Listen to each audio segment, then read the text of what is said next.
The Okazaki fragments are produced during the process of DNA replication or DNA synthesis, and these are the short, discontinuous segments of the DNA that are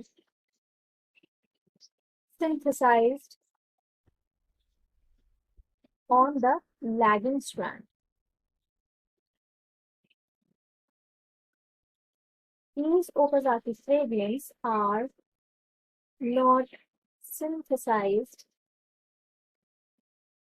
on the leading strand.